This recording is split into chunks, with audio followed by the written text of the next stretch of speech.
Thank you, Tony. Hello, everybody.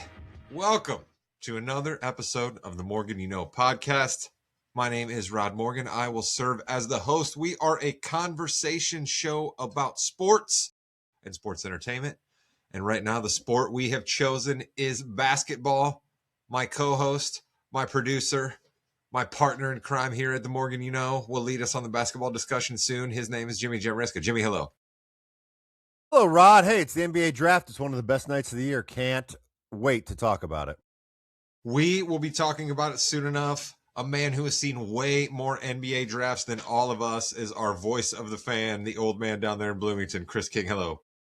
What is up, fellas? Yeah, and we're in the middle of night 2 already. That's right. You guys are going to have to update me if anything wonderful happens on night 2, because you guys know the internet situation we have over here at Morgan You Know Studios, Mishawaka. So if I try to stream television over here while recording the podcast, we would have no shot. So that is not happening. So Jimmy Jam, I'm relying on you. If anything big time happens, you break in, all right? Got it. And we need someone to help us talk about the NBA draft, right? And that's not someone who particularly loves the NBA. He's got a respect for it, but he doesn't love the NBA like we do. But he does love college basketball. So that makes him perfect to talk about the NBA draft. We're going to welcome him back near the end of July to talk about the NFL and his normal rotation on this podcast. He is our football handicapper. He is our dear friend. He is our guy, Josh Williams. Josh, hello. What's up, boys? This was a loaded, I'll say first 15 picks of the draft. I can't even remember a better top 15 picks in the draft than this year. So I'm hoping that you guys are excited. There we go. We have a wonderfully talented draft, a once in a every 4 years kind of draft, if you will. And I bring that up because I have a cold open question, I guess you could call it, theme, just something I need to talk about, and that's the World Cup. And I'm sorry to you listeners that remember me saying weeks ago that don't come here for World Cup talk. We are not going to talk about the beautiful game. I did not lie to you, but something happened associated with the World Cup that I have to bring up here.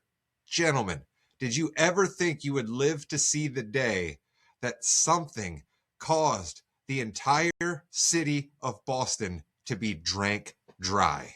Okay? We had to get emergency Sam Adams brought in. We had numerous bars shut down because they had no beer other than Bud Light. Sorry to the good people of Bud Light, but nobody was still willing to drink Bud Light. But the entire city of Boston was drank dry. Jimmy Jam. I mean, should we be disappointed as Americans that it took some Scots coming in to do this? I don't know. I think we should be proud. They came here and decided to drink all of our beer. So that's great. And really, they are the champions. They are the reigning, defending, drinking champions. So I don't think it's anything to be upset about at all. Chris, you've been around a little bit longer than me. You've been to Scotland. We don't want to go into exactly what went down there. I'm pretty sure there's still legal bindings that make sure we can't, but you tell us what you think of this. Well, I have a couple Irish friends, right? And they told me, like, listen, we apologize for the Scots, right? We should have warned you. All right, they're a little bit of Irish mixed with Texans, and they get a little bit crazy, and they will drink everything that you put in front of them. So we should have known, right? We should have been prepared. I don't know if we could have been, though, Rod, because this is unfathomable to have a whole city go out of beer. That's what I'm saying. Like, listen, I thought to myself, we like to party here in America. We've had some throwdowns. We've got some good old boys. We got some people that can drink for lots of different reasons. Williams, why did it take the World Cup to finally drink the city of Boston dry? You got to have some stats on this or something for me, don't you? Yeah, yes, I do. Scotland is a whole nother level, man. They dominated that bar. They sold out, and the bar said that it was 3 times as much beer as they sell on St. Patrick's Day in Boston. That's crazy. Scotland. And imagine if Scotland had a good soccer team. They're like 0-3, and they're still drinking like crazy. Like, these guys are insane. I couldn't believe it. So there you go. That's the only World Cup talk that we will give here. I saw Chris's eyes light up there, like he actually thought we were maybe going to talk about soccer. No, we are absolutely not going to talk about soccer. We're just going to mention it there. Chris, I I was going to say I had a great way to get Tom Cruise into the conversation, so I thought maybe you were going to let it happen. Oh, wow, what do you got for me? Listen, Tom Cruise, you can't tease me with Tom Cruise and then not pay it off. Listen, if you're not a soccer fan, and I know you're not, there is a player, though, that is the Tom Cruise of soccer, and that's Mr. Lionel Messi. All right? A guy that has the longevity, is a superstar, fills the seats every time out, puts on a show, a champion. Lionel Messi, the Tom Cruise of soccer. I like that. Chris, I actually did see, right? He set he has the most goals ever in the history of the World Cup, right? Is that what you're talking about here, the longevity? Yep. See, Jimmy, every once in a while, I like to just flex my muscle and prove to the people out there that, you know what, I'm sort of qualified to talk a little bit about sports on a podcast every once in a while. I know what's going on. My ears to the ground. I'm glad you know for sure because who's Lionel? It's a train guy or something? You know what, though, That's Jimmy? a train joke. Yeah. We're going to turn to you for basketball knowledge, not soccer knowledge. All right, my friend. We had the NBA draft go down last week. There was a huge trade. A coach got hired. There's plenty of things to talk about. Welcome to Fast Break, the fastest 15 minutes in the NBA. Before we get into some coach talk, I do want to talk about the Pistons just traded Isaiah Stewart to the Grizzlies for 3 second-round picks. What does that mean? It means that the Pistons are looking to do something big. They tried to get Austin Reeves from the Lakers, but the Lakers said, we're going to give him 185 for 4. Rod? Is Jaylen Brown going to the Pistons? You know, I've been so many different ways, as you can imagine, with Jaylen Brown here in the last couple of days, right? My feelings about Jaylen have been well documented on this podcast. I'm not about to change them now. But let's not just throw Jaylen Brown out like dirty dishwater. You know what I mean? Like, I was ready to trade him for Giannis Antetokounmpo, a guy who's maybe still a top 5, top 6 player in the league, a guy who changes up our style of play. But I'm not willing to just throw Jason Tatum out for almost anything. So I'm great for Detroit. Like, they should want Jaylen Brown. But it's going to have to be a 3-teamer, and I'm going to have to really like what's coming back to the Celtics. So my radars go up, Jimmy. I'll tell you that much. So Jalen Duren, Karis LeVert, and some picks don't do it for you, huh? No, because I remember what Jalen Duren did in the playoffs, right? And I'm going to sound so arrogant here, but I'm the Boston Celtics. We're going to be in the playoffs. So I need a guy who's going to show up and do something for me in the playoffs. That's interesting. I don't know. I just that trade that just happened about 10 minutes ago kind of piqued my interest because when someone does that, Chris, they're going for somebody, and I don't know who it is right now. To me, this was more indicative of what Memphis is doing and not so much what Detroit's doing. Memphis is going all in to compete this year and next year and moving forward against San Antonio. They are already eyeing that. So they went big. They got big guys with long wingspans. They got Stewart now. Like, they know what they're going to have to go up against, and that's Wemby and San Antonio. And they're building a team for that. They have drafted beautifully so far. They've made trades that work out for them now and in the short term. So I like what Memphis is doing, and I thought this was more about what they are trying to achieve than what Detroit's getting ready to do. Okay, we're going to go to Williams with this next one. We've got 3 new coaches that just came on board. Thiago Splitter to the Bulls is one of them from the Blazers, which I thought was terrific. We had Micah Nori coming from the Timberwolves to go to the Blazers to replace Thiago Splitter. We have to something about. All right, Rod, apparently you've got to talk about some Blazers. What you got, buddy? I want to actually start. And Rod is gone. There you go. I want to start this Rod Nation with a disclaimer. Micah Nori, this isn't about you, okay? I completely understand after grinding away as an assistant coach in the NBA for as many years as you have, being a man into his 50s who's interviewed for head coaching jobs 5 times before and been passed over, you needed to take this job. My problem with what just happened with the Micah Nori contract signing is with Tom Dundon, and more specifically with Adam Silver, because Tom Dundon doesn't get to own the Portland Trailblazers and try to jump into the room and tell everybody he's the smartest guy who's going to figure out how to break the system and I know how to do it better. He doesn't get the chance to do that unless Adam Silver allows him to. Adam Silver has allowed a lot of owners to come into the NBA that don't necessarily have the best interests of the NBA at heart. And I'm sorry, they should. The NFL has it right. The NFL is king for a reason. We're not just letting anybody come in and buy one of these teams. We need to know that you're about business. We need to know that you are about making sure this league is doing right by the players and doing right by the fans. And that is absolutely not happening in Portland right now because Tom Dundon thinks that he can come in and completely upend basketball. You know what I'm going to do? I'm going to pay a coach on a sliding scale. I'm going to pay a coach that he only gets paid more money if that team wins. You know what else I'm going to do? I'm not going to guarantee the coach a second or a third year. I'm going to make it my option to bring him back. Congratulations, Tom Dundon. You figured out a way to make yourself look like the cheapest SOB the NBA's ever had since a bunch of guys that are looked at in the dustbin of history who deserve to be drummed out of the league. And you're being celebrated by Adam Silver in New York saying that you're just looking to figure out better ways to do business and trying to win. That's pathetic. That's absolutely pathetic for the commissioner of the NBA to say and to look into Portland fans and to not have their back at all. And to look at the other owners in the league who treat their organization much better than he does and say, no, guys, it's cool. I expect all of you to keep doing all the things the way we have. But this guy, he gets to write new rules. It's ridiculous. I hope this whole entire thing blows up in this guy's face. And don't comment me in the comment section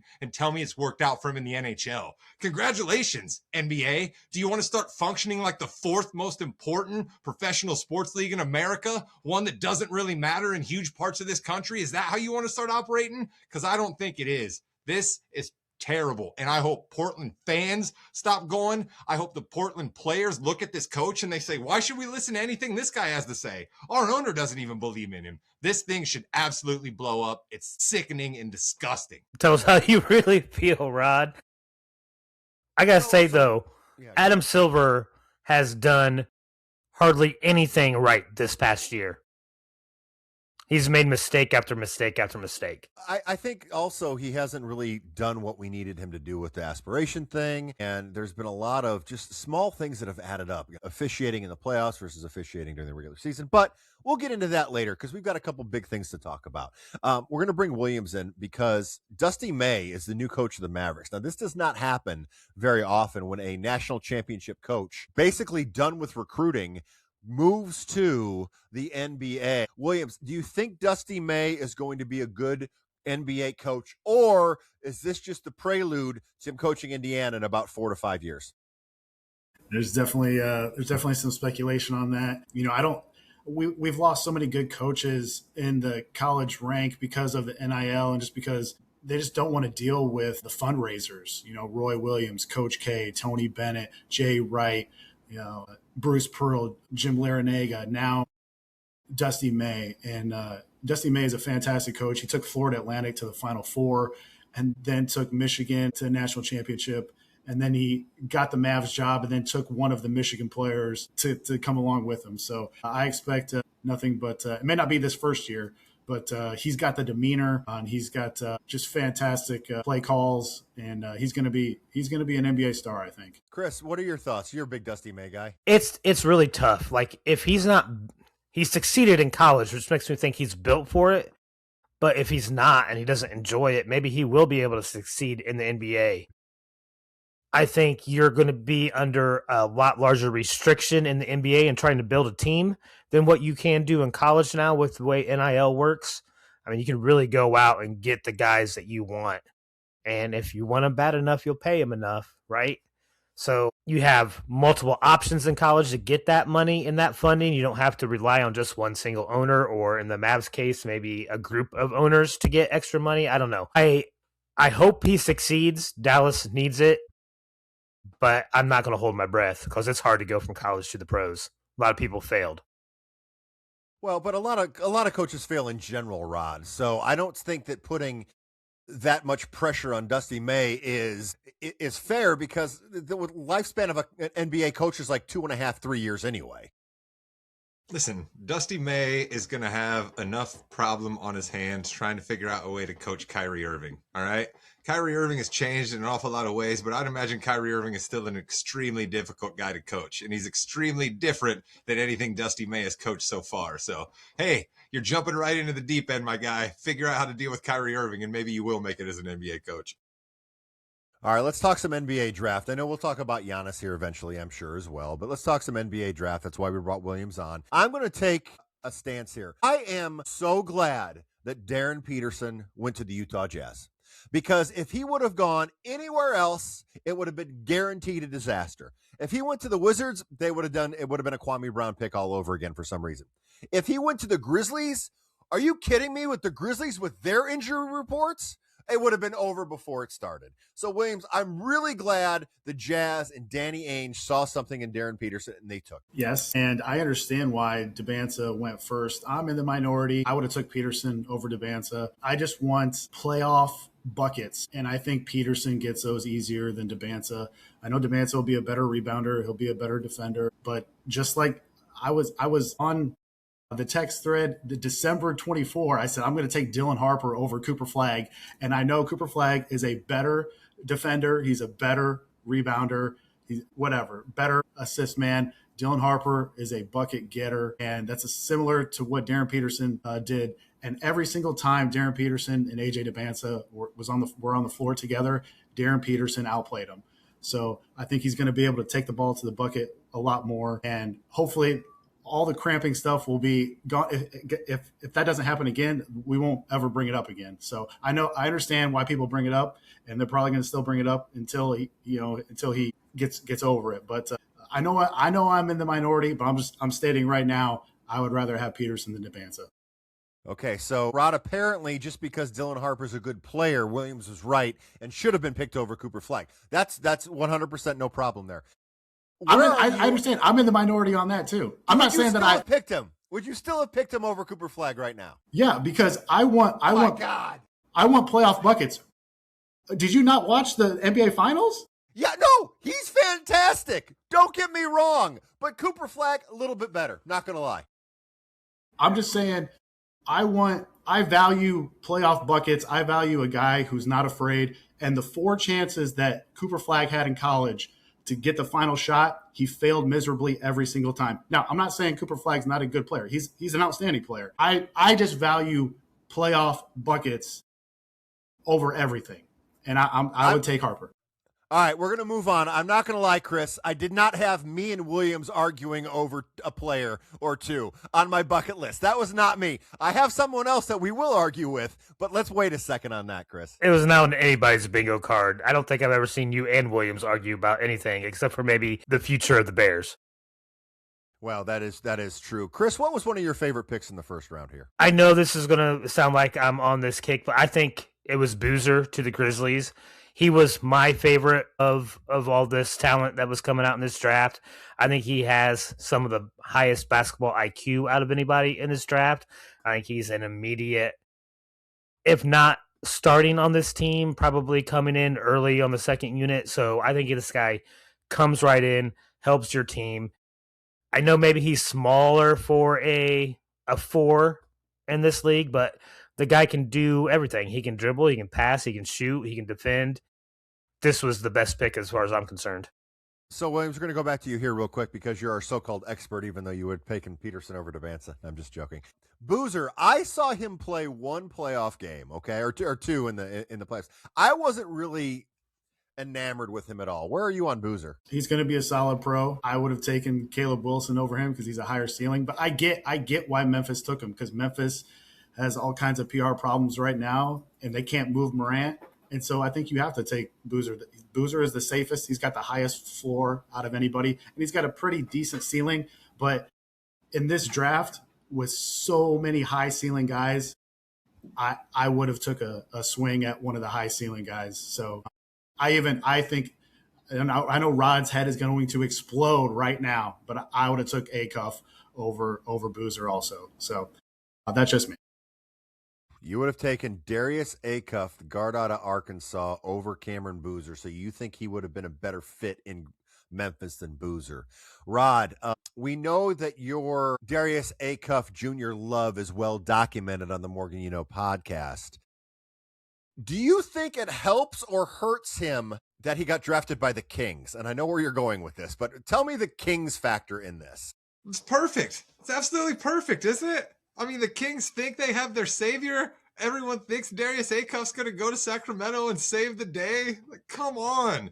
Like, fine. You want to tell me that Darius Acuff was great in the NCAA tournament. You want to tell me that Darius Acuff lit up the SEC like nobody since Pete Maravich. Cool. Wonderful. I'm going to tell you that Darius Acuff is a small guard. He is a small guard that takes a certain kind of team to be built around him. And I have zero, I repeat, let me say it again, zero confidence that the Sacramento Kings are the team that is going to figure out the proper way to build around Darius Acuff and lead a team to the promised land. So again, I go back to what I said about Acuff from the start. No personal attacks on the man. I don't know him. He might be a wonderful person. It's not worth the squeeze. In the NBA game, having to figure out a way to win a championship with that guy, I'll leave it to somebody else. And the Sacramento Kings ain't the team to do it. Okay, so we've had many discussions online and off about this Acuff. Williams, I know that Rod is definitely on one end of the spectrum for him. I don't agree that he's too, I think he's perfectly fine size-wise. But, Williams, can you agree that him being picked by the Sacramento Kings might be a red flag for you? Yes, and I get Rod's point, but it's all in how you factor in risk allocation. Rod likes the safer picks, and I'm not saying he's wrong with that. Wu-Tang likes to play it by, craziness. That's why Wu-Tang loves Darius Acuff. He's gonna take the swing every time. I'm just telling you, I haven't been this high on a guard since Derrick Rose. This guy can shoot it, and he's got an explosive first step. Allen Iverson has said he's his favorite player. I see a little bit of Allen Iverson in there. The guy is just special, and I understand with the Kings, it's not a great organization, but I like what you have to do is you have to build a team around that. Nobody thought Jalen Brunson could win the title. They built a team around him. I know Rod has said something along the lines of, Isaiah and Iverson were outliers. I think this guy is good enough to be an outlier. And I know the Kings ownership or GM has not done well in the past. I will say this is Scott Perry's That's the team. understatement of the podcast right there. The understatement of the podcast. The Kings ownership and GM has not done well in the past. Well, but I will say this is my point. Scott Perry's only been on the job 14 months, and I actually like the pieces that he's put around Acuff, DeRozan, Meek Clifford, Keegan Murray, Devontae Sabonis. They drafted Alex Caravan. What do all these guys have in common? They're all high IQ players. Now, they need to get Zach LaVine off the team because he's not a winning player. He doesn't fit that culture. And I know you guys are going to throw around culture, but the Kings are trying to change this. And I see by how they're drafting here and over the guys they got the last couple of years, I see that changing. And so I think this Kings team has a chance to be super fun in a couple of years. And it starts with Acuff. Remember, Rod, the Cincinnati Bengals, I will compare this. They have terrible organization. Terrible organization. I think Darius Acuff is the Sacramento Kings' Joe Burrow. I think this Joe Burrow led the Bengals to the Super Bowl with terrible coaching, terrible ownership. I'm not saying Acuff can do that in his second or third year. I'm just saying if the Cincinnati Bengals and Joe Burrow can do it, the Sacramento Kings and Darius Acuff can do it. Rod, let's go. You want a hot take? Let's go, Kings. Zach Taylor's still taking shots on a basketball podcast. You gotta love it.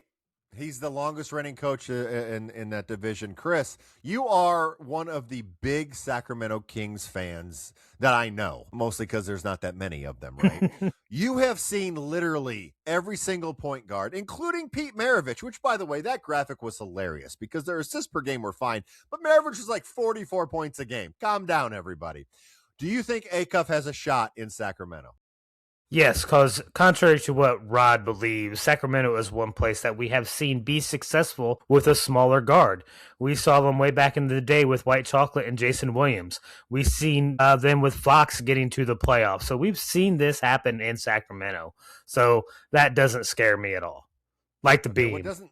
What doesn't scare me is the only chance Acuff has is when they trade him for another center here in about 2 or 3 years, and then he'll become a star moving forward. Which so wait, Jimmy, hold on a second. We got to hold on a second here. So Williams at one point evoked the name of Derrick Rose and Allen Iverson, and then Chris evoked the name of White Chocolate Jason Williams. Okay, so listen, fine. Let's not try to put all three of those players together. What is their one common theme? Darius Acuff has 7 years. His Sacramento Kings contract is going to be 4 years. He's basically locked into 4 years right there. Like, the timeline's already against him, is basically what I'm saying. And I'm sorry for Darius Acuff and his family. Yeah, it's not very good.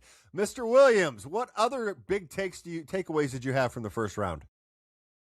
Yeah, I don't think you guys are going to like this either. But okay, good. I got to tell you, man, Sam Presti did it again, and I think it's super underrated.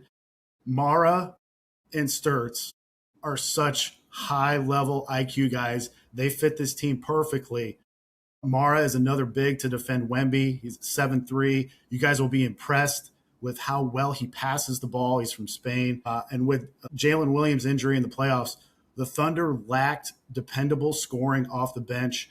Enter Bennett Sturtz, 20 points per game, 36% from threes. He had to initiate the offense too every time down the court for Iowa. He drug Iowa to Elite Eight. That team had a bunch of nobodies on it. He shot 85% from the free throw line. This OKC team just got super deep again. And I think plus 260 to win the championship next year is value. I know that's not that long of odds, but I think they're going to win the next 2 championships with these 2 draft picks. Yeah, I kind of agree with you. I did really like what Oklahoma City did. I just want to say, just on a quick tangent here, this is ridiculous because I don't know who's on what team now, because every single pick now, Rod, we talked about this in the pre-show, every single pick of the first, except for one in the second round, has been traded.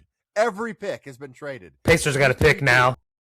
Pacers did get a pick from the Bulls for Cam Jones. It's fine then. Yep. Oh, it's fine. The Pacers got a second-round pick. It's fine. Everything's fine. Doesn't matter that they gave the 5th pick to the Clippers for Zubac. Doesn't matter. It's fine. They got a second-round pick. Calm down, everybody in Indianapolis. Everything's fine.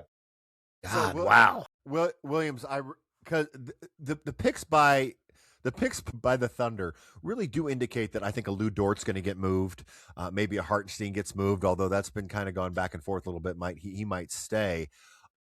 The depth continues to grow where you don't have to have these 2 first-round picks play a lot of minutes, play 10 minutes a game sparingly here and there, and they're going to really do good for that team. Yeah, you have to think, I mean, he drafted Mara specifically for the Wemby, and when you get in the playoffs, Wemby's going to be in those 30 to 40 minutes.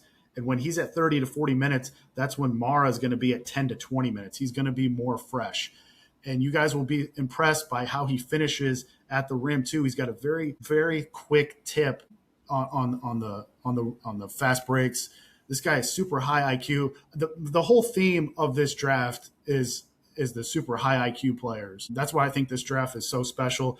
Another team that I think hit it out of the park, perfect fit, Yaxel Lindenborg to the Warriors. They needed to win now. Curry's, 37, 38. And Yaxel, 6'9", 240. He's like a poor man's LeBron, man. He does everything. And he's going to grow on you. You're going to watch him the first 10 minutes of a game. You're like, I don't think this guy's that special. The more you watch Yaxel, the more he will grow on you. This guy is super special. He would have went top 5 if he was a couple years younger. He was the best player in college basketball last year.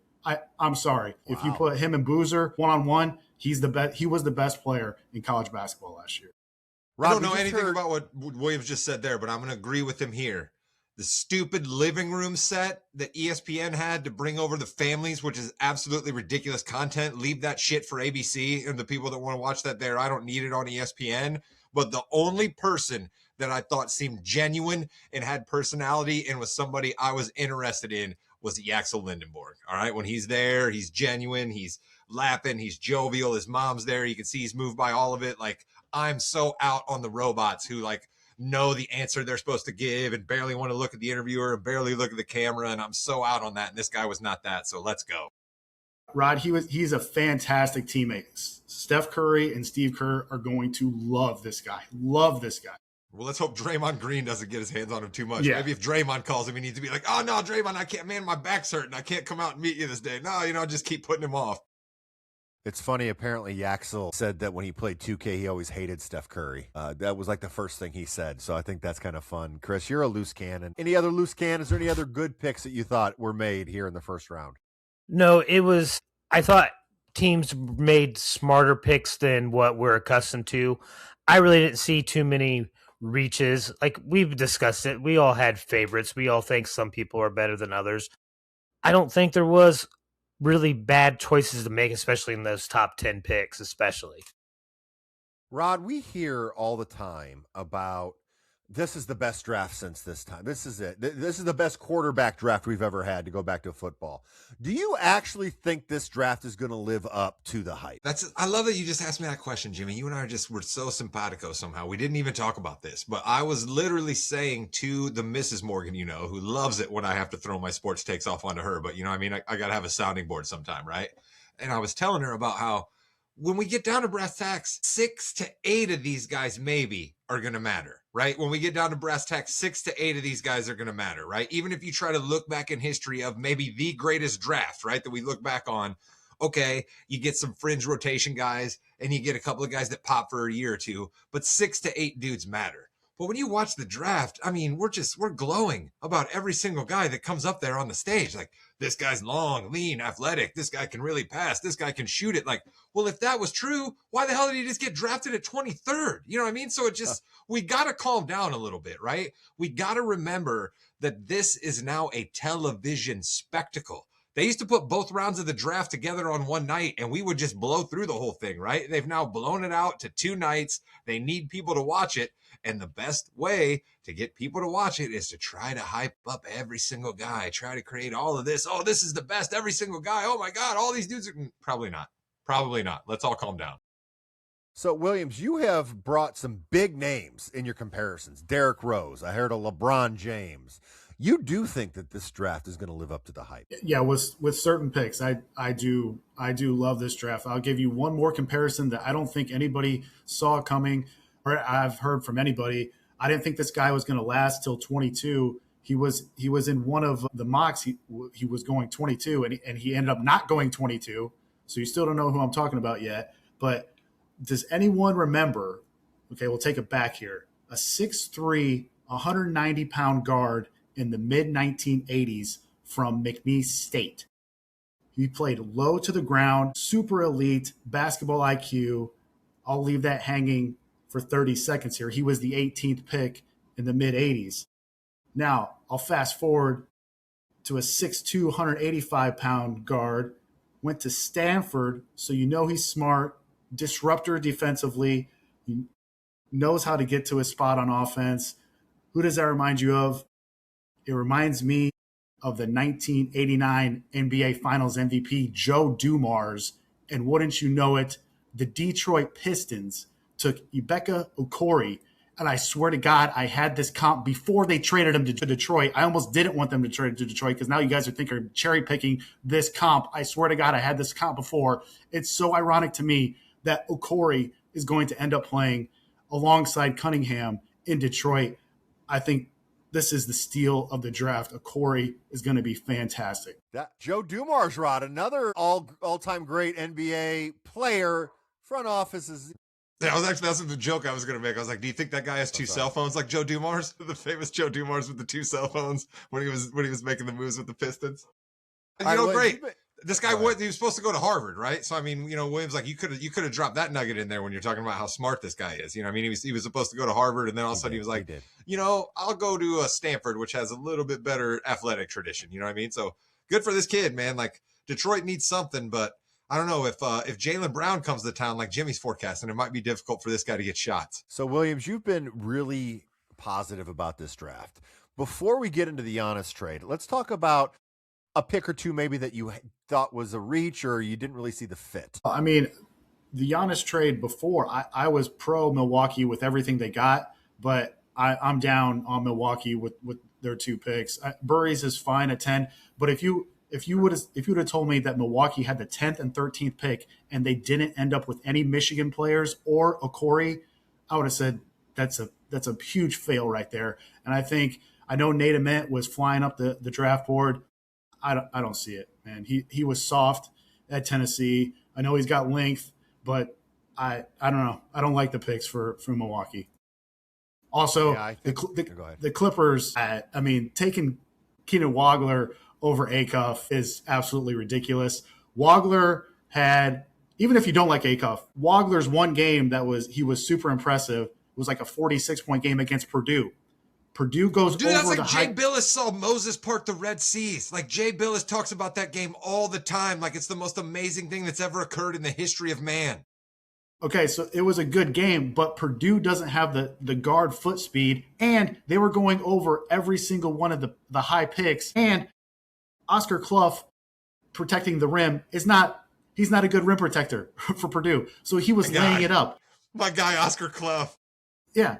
So the one glaring stat about Keegan Wagler, he's 6'5", 6'6", did not have a single dunk last year for Illinois, a team that made it to the Final Four. And this kid was not a top 150 prospect before this year. Now, I'm not taking away anything. He played fantastic this year. But I'm saying that one game catapulted him to a top 5 pick. There's no way he should have went in front of Brown or Acuff or Fleming's in my estimation. Okay, lot to wait a minute. Hold on a second. Hold on a second. You know what a guy like that really needs, Williams?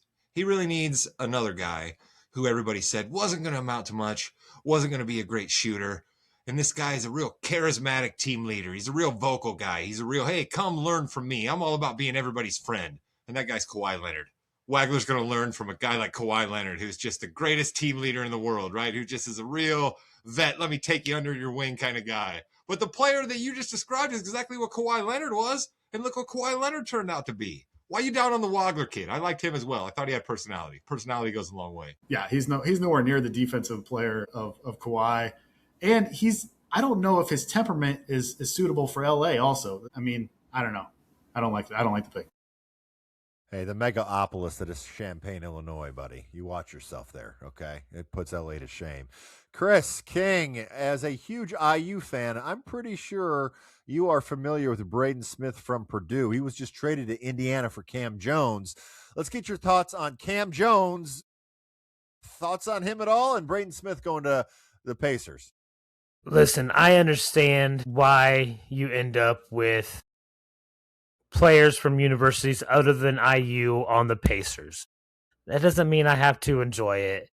He has been a thorn in the side of IU for way too long, and I did not enjoy it one bit, and it is going to pain me. I'm really hoping that he ends up just sitting on the bench his entire career. Maybe he goes back to the G League for a little bit. Maybe they'll package him in a trade or a deal of some sort, but I can't stand to root for a Purdue alumni, even when they're playing on the Pacers. That's real hard for me to do. All right, so Rod, if you had me and Williams fighting about a player, and then me and Chris fighting about tanking and not tanking, then you've made $1 million, because this is ridiculous. I'm sorry. The person who is more angry about teams losing to get better in the draft is now angry that the team that he roots for has a player who is very, very good, and he's seen be very, very good. You want him to be bad for your team. That's kind of like tanking, isn't it, Rod? I'm sorry to see the Cam Jones era end in Indianapolis, right? I mean, he was such an attractive asset out there in Los Angeles that the Pacers put together this ridiculous pick protection for their lottery pick when they offered up the trade to get him to Indianapolis, right? And then he ended up being so good that when the Pacers were trying to lose, they still didn't even play him. That is pretty bad. Williams, give me some Braden Smith before we talk about Giannis. Braden Smith, he is fantastic at creating angles. And, he's obviously going to do that because he's not very athletic. He's super tiny, probably 5'10", 170. But the kid is super smart, man. He knows how to play off his picks. Great entry passer. It's underrated. Wow. he had a really good shooting season his sophomore junior season. His senior season was not as good shooting wise. So feed Zoo.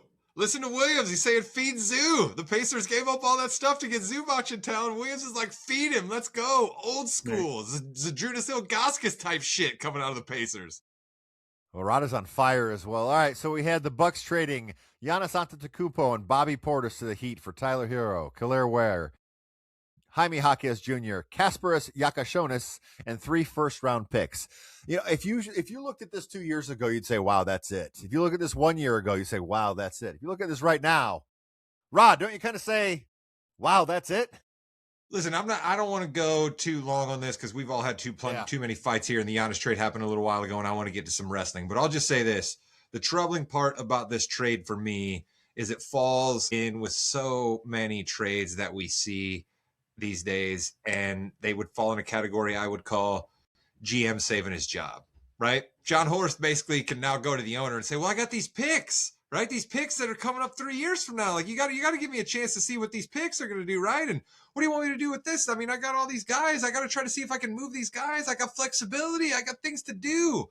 You gave up one of the best players in the league and got a friggin' bag of beans. I don't want to hear anything else from anybody. I understand there can be different motivations and different reasons to do things. But if you're in Milwaukee as a member of that organization or a fan of that team, you should be disappointed as hell that you gave up a player as good as Giannis and got nothing. Yeah, Williams, they got players that will be on an NBA roster, but really you don't have anything to point to that says that's what we got for him. Well, I think the biggest asset was the 31 swap. I mean, you got to think about Giannis is 31 right now. That's so at 36 years old, you're telling me that there's no chance that Miami is going to be just terrible? That means Pat Riley's 85 years old. Like, that could be a top 5 pick. What do I say to people who just paid for luxury boxes for the past 5 seasons at the Kohl Center about the 2031 swap, Williams? Hey, I'm not disagreeing with you. I'm just saying the best part of that trade was the 2031 swap. I think it's fantastic for the Bucks to get that. And they got the 33 swap too. I think Miami could be terrible at the start of the next decade. So I know you guys aren't enthused with the players, but I mean, it's at least they got a couple of really good future picks, in my opinion. Yeah, I mean, it's the best they could do now. It's just they waited too long for it, and I see. Wait a minute! Whoa! No, Jimmy, whoa! I mean, listen, nobody listens to us. Fine, nobody listens to us, but we can't let that slide. It wasn't the best they could do. I mean, we can't just blow past that. It wasn't the best they could do. They had an offer on the table for a guy that finished 6th in the MVP race last year. They had an offer on the table for a guy who won Eastern Conference Finals MVP. They had an offer on the table for a guy who won NBA Finals MVP. Okay? And they turned it down because the GM is interested in keeping his job. Well, I think it was more along the lines of the owner, too, saying they were afraid Jaylen Brown was going to try to ask out after a few years. But guess what? Here's the thing. Jaylen Brown wanted his own team, and he still wants his own team, and he would have had the team. So, yeah, Rod, I'll take that back because, things happen so much you forget. But I do think that the Jaylen Brown offer was the best to get someone back that you can put on the marquee. Get those luxury boxes sold. You're not going to be that good, but you're still going to have somebody who's going to put butts in the seats, and that's key, Chris. I mean, if you are at least attempting to show you want to win now, you make a deal for somebody like Brown, right? This tells, if I was a Milwaukee fan, this tells me I have no reason to root for this team until 2031, 2033, right? I got to wait 8 years now to start rooting for my team again because we're just going to suck until then. That's hard for me to swallow. I would much rather, listen, good for Giannis, right? Whatever. But if I was a Milwaukee fan, no, give me somebody like Brown. Give me a guy I can root for that makes me believe we're trying to win this year. All right. Well, before we go, Williams, anything else to end the fast break segment? I mean, I think people are sleeping on this Pacers team to come back. You can find them 15-1 to win the conference. next year. We saw the Knicks kind of have, like, everything kind of fell right for the Knicks. We think the Celtics are going to trade Jaylen Brown. Who knows how that's going to work out? Detroit still might be a piece away. Cleveland falters in the playoffs every time. If Halliburton's healthy, Zubac, 40-1 to win the title, they were a game 7 away without Halliburton from beating OKC 2 years ago. I think that's tremendous value here. You can find that on MGM. All right, speaking of value, we have a lot of value here for our listeners of the WWE. We're going to hit the Yeah We Know portion of the More You Know podcast right now. Williams, thanks for coming. We have Night of Champions live from, I believe it's Saudi Arabia again, isn't it, Rod? I believe it's actually in Riyadh this time. It's not just Riyadh season. I think it's actually there. It is in Riyadh. Lots of things have gone on, but let's talk about this Night of Champions card this weekend. We've got 2 matches on the ESPN flagship channel. We've got the King of the Ring tournament final for the men and women. Io Sky versus Liv Morgan. We're pretty sure she's still wrestling. Sol Ruca accidentally hit her leg pretty bad. I think she's still in it, right? Yes. You're going to have to really help coach me through this. Gotta be, right? Zero understanding of why so. This is the Queen of the Ring finals. Yeah, sorry, Rod. Sorry, Rod, you skipped a little bit there. Can you go ahead one more time? I just said you're going to have to help me along here, Jimmy. I got zero understanding of why this was the way we decided to go with the Queen of the Ring final. I don't understand either, because if Liv wins, then what does she do? You know, because Rhea's going to be out, so we got to figure that out. I think we're going to find out a lot more about that tomorrow. But if Liv wins, is she just going to sit it out? And then Io Sky would then just wrestle Liv Morgan again? Like, what are we doing?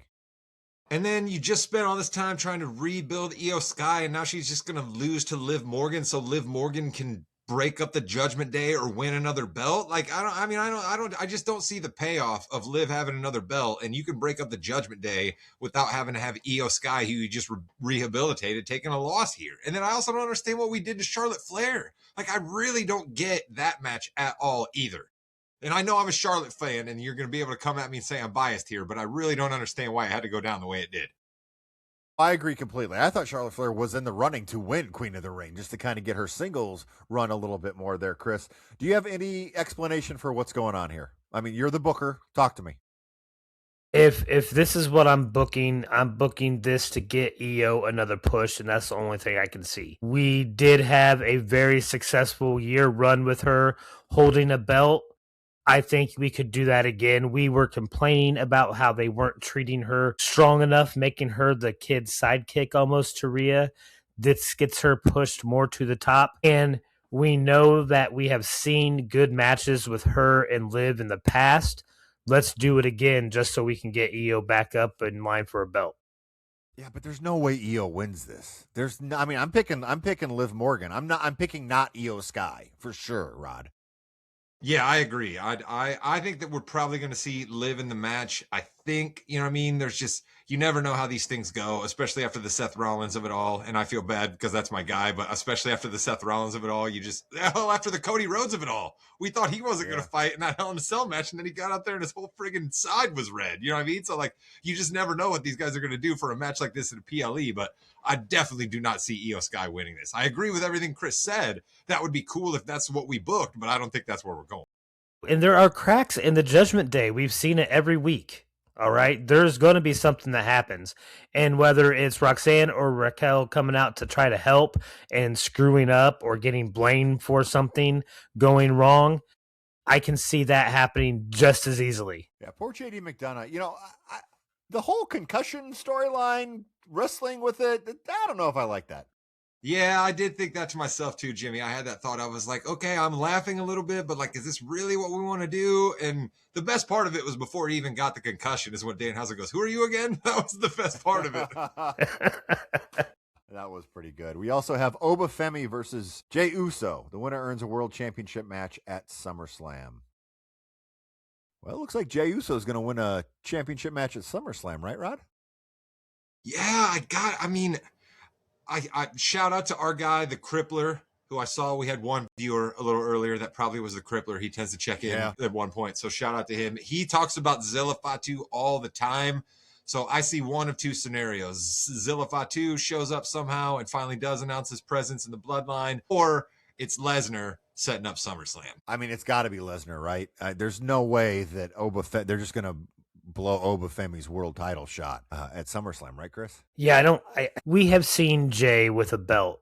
It didn't move needles any more than he does without a belt. It's Oba's world, right? Let's see how he rules.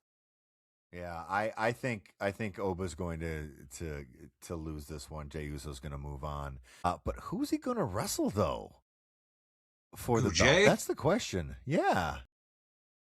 Yeah, that really is. I think he's going to wrestle Cody, right? So they're going to have Cody win again. Let's go to that match. Cody versus Gunter versus Sami Zayn. They're going to have Cody beat them again. I think so, yes. I don't see them not wanting to have the Golden Boy with the belt strapped around him for all of the SummerSlam promotion. Like, we got 2 days to fill. Like, I just don't see a slapdash Gunther or Sami Zayn. Certainly not Sami Zayn. God, as much as I would love to see it, even with Sami being the last real good guy and all of the above, there's just no chance in hell Sami Zayn's walking out of there with the belt. And like, I just don't think slapping it on Gunther this soon before SummerSlam does anybody anything. So I think Cody's walking out the way. Chris? No, I see Gunther walking away from this specifically because we have SummerSlam coming up, and what a perfect way to set up some sort of third match now, and it's in a Hell in the Cell or something similar with Gunther and Cody. Like, that's a main event type SummerSlam match I can see happening, and that makes it a lot more interesting if Gunther comes out of this with the belt. So I see Cody can pin Sami Zayn, and then Gunther's angry and somehow gets another championship match. I can see that. A couple things I don't necessarily see is Cody has Sami Zayn out, but Gunther takes out Cody and then pins Sami. So Sami loses the fall. Then Cody has a reason to go after Gunther for the championship. And then finally, Cody has Gunther down, and the good guy of all good guys turns heel, Sami Zayn, and gets the pin and gets the title. I think Cody's going to win. Man, do you know how hard I would pop for the third scenario that you just described right there for Sami to just like, wait a minute, Jimmy, wait a minute, dude. If we're just going way into fantasy world about what you and I want to see, what if Johnny Gargano finally rises and comes down to the ring to help Sami Zayn, Jimmy? If we're just going to live in a fantasy world, what if our guy Johnny Wrestling gets involved? You stop it right now. The hell are they doing with him? He's got to rise at some point, right? It's certainly not going to be in a match this big, but he's got to rise at some point, right? That's what we're building to. That would be amazing. I mean, he's got to be uncursed by Danhausen or something, I guess. But, I mean, I thought of that. That's not bad either. I mean, they ran by it once where he asked for the $20 human dollars. Yeah. Here's the best wrestler that you have. Probably, honestly, in the ring. Wait, is that Chad Gable's music? I don't know. I don't know what that music is. I have no idea. That's a good point on the music. But let's just have him lay down. That's his gimmick. Lay down, and then what is he going to do? Nah, he's just going to lay there. So like he's gonna talk? Nope, he's not gonna. No. Just lay. Yeah. Just lay. And then, so like other people are going to talk for him? No, not really. Like, we're going to finally work to where somebody talks at him and occasionally his wife is going to stand behind him. But no, really, he's just going to lay there. You remember planking? Why not? 2026. Let's bring it back. Thanks for bringing that up, Rod. Why don't you just talk about Kevin Owens' neck injury just to kick me again, huh? But I thought I saw some rumors that we're starting to work towards him coming back. Was that all just complete and utter speculation? I think it's he's going to be at some events, not just like as a one of those things. Steel cage match. Your boy Seth Rollins versus Braun Breaker in a steel cage. So we know no chance of any outside interference. We know Paul Heyman, and Paul Heyman is not in charge of a clean match ever. So we know there's going to be some sort of interference, and it's a cage match, so I'm pretty sure it's all legal anyway. Yeah, there's no question there's going to be complete and utter chaos with the Vision in the steel cage match. I wouldn't be surprised to see Bronson Reed come back. He's been doing a lot of social media with his new physique, looking gigantic and strong and everything. That might be something that happens, Rod, but it doesn't look good for your boy here.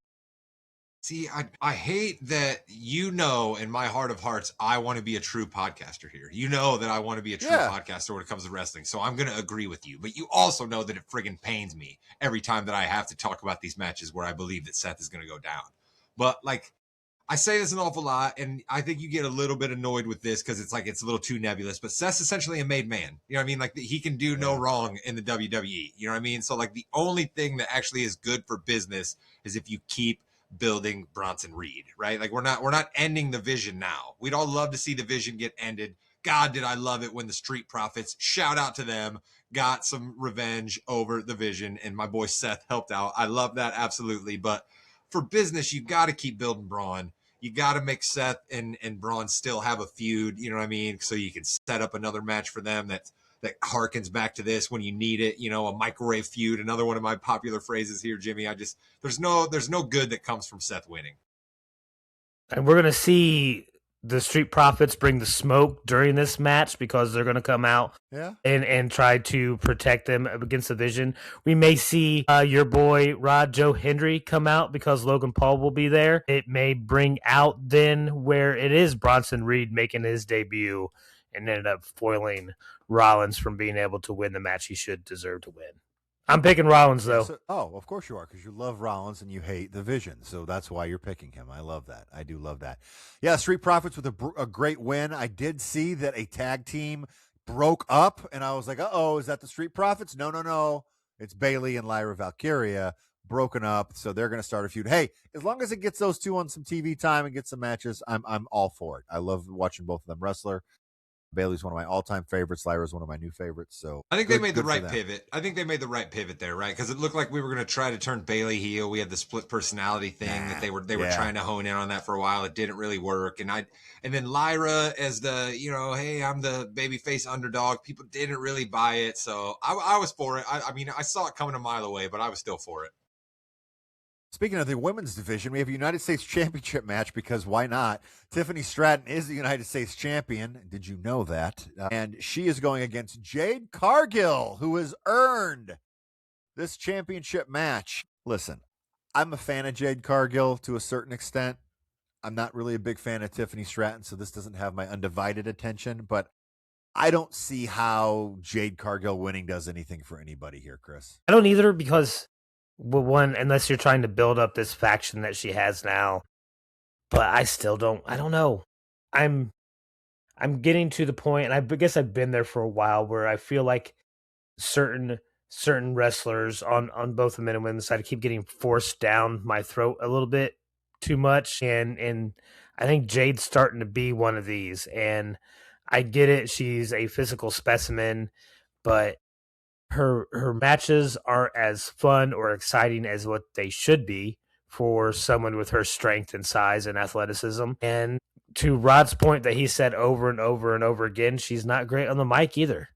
And so it's hard for me to care. Here's where I'm at on all this, Jimmy Jam. Who gives a crap about B-Fab or Michin? Nobody. But I would much rather see one of those two fighting for the United States Championship. I can't believe that I'm about to sort of defend Jade Cargill here, Jimmy, but I've got to stand for something here, right? I've got to be principled. And if I am going to try to believe in the semblance of kayfabe that the WWE and TKO wants me to buy into, okay? And just recently, you tried to sell me Jade Cargill as one of the baddest forces in the WWE, the only person who might possibly be able to stop Rhea Ripley, and you tried to sell me that as a huge main event. And a few weeks later, Jade Cargill is now fighting Tiffany Stratton, who, Jimmy, you made the comment, not me. Remember, Tiffany Stratton's your United States champion. Remember Tiffany Stratton, who you gave a big WrestleMania push to and nobody cares about? Now that Jade Cargill is fighting for that United States championship? Even if I'm looking at it in kayfabe, Jimmy, it's terrible. Yeah, I mean, obviously this had to be changed with the Ripley injury, because it was supposed to be Ripley and Cargill going for that. So I see sometimes you just have to do something to get a match on you want. Okay, so let's, we're not going to go 100% after this, I think, because I agree with you. We might have to just chalk this up to they got dealt a hand, they had to deal with it. That's true. That's true. But I'll tell you what, Jimmy. there's a whole lot of excuses we could give for a whole lot of creative decisions. And at some point, you got to start asking yourself, is it all of these excuses, or is it maybe something else? And Chris, I'm sorry to cut you off there, buddy. No, it's fine. It's a more generalized question, and I'm only bringing this up because we've kind of seen this a lot recently, especially in the women's division, where we're seeing a lot of wrestlers go down with injuries at inopportune times. And is this because everything is seeming too robotic, scripted during the match, and they're not loose doing things? And is that because they're not doing as many night after night after night house shows, which probably is better for them health-wise, but I don't know if it makes them as good in the ring.